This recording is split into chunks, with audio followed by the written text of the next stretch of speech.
Good morning, afternoon, or evening from whenever or wherever you are watching this video from. I am Jack Adamas, back with my Premier League football predictions, episode 11, game week 11 in the Premier League. Let's get straight into it. Gonna be a good day, a good vibe, ordering a little Postmates in my... We start game week 11 with the 3 o'clock kickoff between Brentford and Bournemouth. Now, Brentford did lose last time out after conceding twice in injury time, which is the 4th time this season they have lost after taking the lead. That means that 40% of their games this season they have lost after taking the lead. If they picked up at least 6 points out of those games, they would find themselves 4th in the table. Bournemouth come into this game on hot form, picking up 7 points out of a possible 9 in their last 3 matches against 3 teams that finished in last season's top 4. They don't have the best record in London, though. They have only won 3 of their last 22 visits. Brentford haven't kept a clean sheet in the Premier League this season, and I don't think that will change this weekend, as I can see this one finishing in a 1-1 draw. Next up, we have the London derby between Crystal Palace and Fulham. Now, Crystal Palace, after having a poor start to the season, they have turned their season around, winning 2 and drawing 1 of their last 3 matches, and they will hope for that to continue in this one. If they do get the victory here, it'll be the first time they've won back-to-back London derbies since 2017. Fulham will be buzzing coming into this one after they scored 2 late goals against Brentford to win on Monday. Will they turn up for this one, or will they have a hangover from Monday?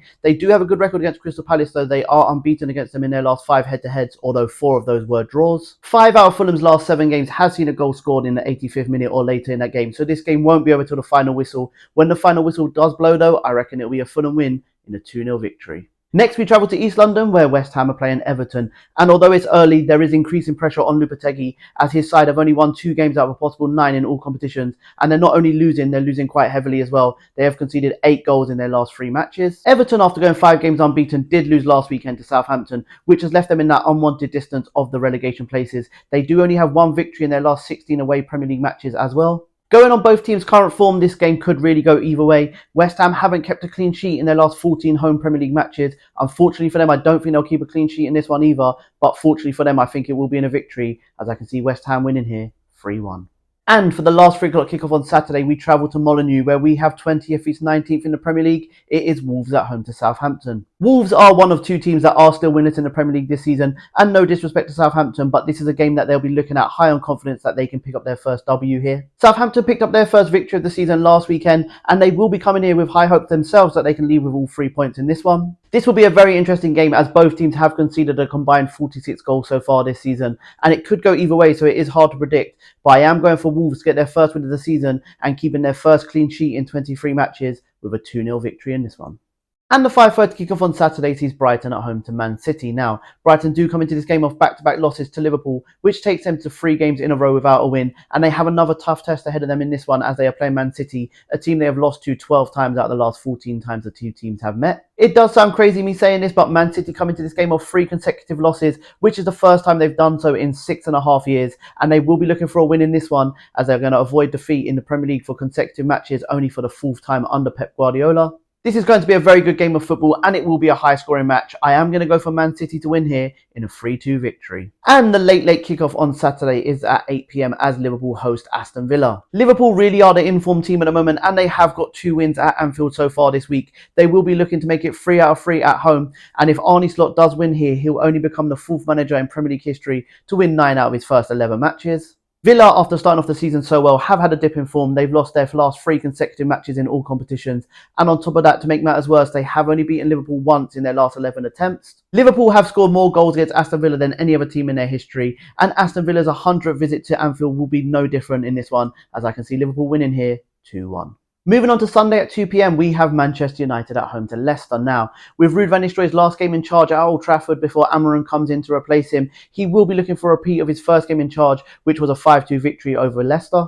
If Leicester do get the win here, they will leapfrog Manchester United in the table, and I believe they will come here hoping that they can leave with something, as they've only lost 1 of their last 4 Premier League matches. Manchester United are currently on an 18-game unbeaten run against newly promoted sides. Make that 19 come full-time, as I reckon they'll leave here with the 3 points in a 2-0 victory. Also at 2 p.m, we have Nottingham Forest at home to Newcastle. Now, Nottingham Forest have had a great start to the season, and they find themselves 3rd in the table. They have only lost 1 game all season, and they are coming into this off 3 consecutive wins under their belt, scoring 7 goals and conceding only 1 in that time as well. Newcastle have had a stop-start season themselves, winning 4 games, drawing 3 and losing 3 of their 10 games so far. They have won their last 2 games games in all competitions without conceding a goal though, and they do boost a good head-to-head record against Nottingham Forest, where they've only lost 1 of their last 11 matches against them. Again, this is a very tight game to call, but I do reckon Nottingham Forest will get the victory here, with Chris Wood getting his 9th goal of the season in a 2-1 victory.